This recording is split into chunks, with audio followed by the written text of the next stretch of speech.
السلام علیکم ورحمۃ اللہ وبرکاتہ۔ امید ہے کہ تمام احباب خیر و عافیت سے ہوں گے۔ سب سے پہلے آپ صلی اللہ علیہ وسلم پر درود شریف کا نذرانہ۔ اللہم صلی علی محمد عبدک و رسولک و صلی علی المؤمنین والمؤمنات والمسلمین والمسلمات۔ آج میں آپ کو حضرت عمر فاروق رضی اللہ عنہ کی شہادت کا واقعہ سناتا ہوں۔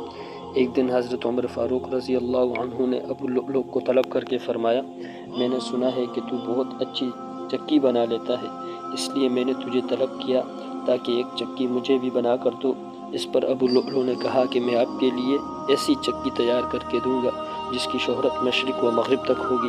اس سے مراد اس کی یہ تھی کہ میں اپنی تلوار کی کاٹ سے آپ کے تن بدن کو ٹکڑے ٹکڑے کر دوں گا، اور یہ واقعہ مشرق و مغرب میں شہرت حاصل کر لے گا، کیونکہ فاروق اعظم کا قتل کرنا کوئی معمولی واقعہ نہیں ہوگا، بلکہ ایک عالم اس سے حیران ہو جائے گا۔ سیدنا فاروق رضی اللہ عنہ اس کی اس دھمکی کو اپنی بصیرت سے بھانپ گئے اور اپنے رفقا سے فرمایا کہ اس غلام نے مجھے قتل کی دھمکی دی ہے۔ اگرچہ ابو لؤلؤ نے اپنے الفاظ میں فاروق اعظم رضی اللہ عنہ کو قتل کی دھمکی دی تھی اور آپ نے اس کو محسوس بھی فرما لیا تھا، مگر اس کے خلاف کوئی فرد جرم عائد کر کے مقدمہ رجسٹر نہیں کیا۔ سیدنا فاروق اعظم رضی اللہ عنہ نماز خود پڑھایا کرتے تھے۔ ابو لؤلؤ مجوسی جو آپ کے عقب میں بظاہر نماز کے لیے کھڑا تھا، لیکن وہ دراصل وہ اس مقصد کے لیے تیار ہو کر آیا تھا کہ فاروق اعظم جو ہی نماز شروع کرائیں گے، پیچھے سے خنجر کے پے در پہ وار کر کے آپ کو شہید کر دیا جائے گا۔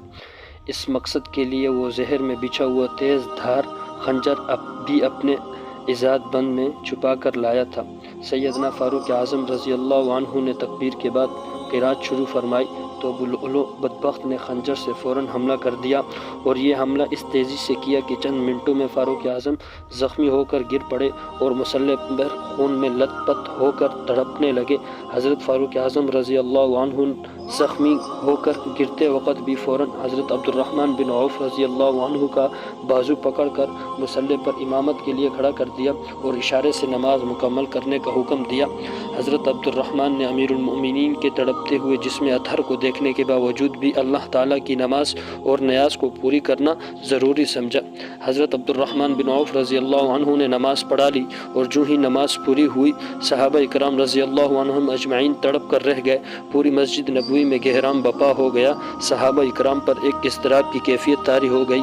اے اللہ، اب کیا ہوگا؟ اسلام کا بے مثال اور بہادر جرنیل اگر اس طرح دنیا سے رخصت ہو گیا تو اسلام کا کیا ہوگا؟ کیونکہ اسلام کی عمر بھی تو عمر کے ہاتھوں بڑی اور چار دانگ عالم میں اس کی بہاریں چھا گئیں۔ صحابہ اکرام سید فاروق رضی اللہ عنہ کے گرد محراب کے قریب جمع ہو گئے۔ ہر کسی کی زبان سے آپ کی صحت و عافیت کی دعائیں نکل رہی تھی۔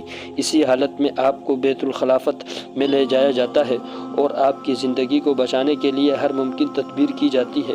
آپ کے علاج کے لیے مدینہ کے مشہور طبیب کو بلایا گیا۔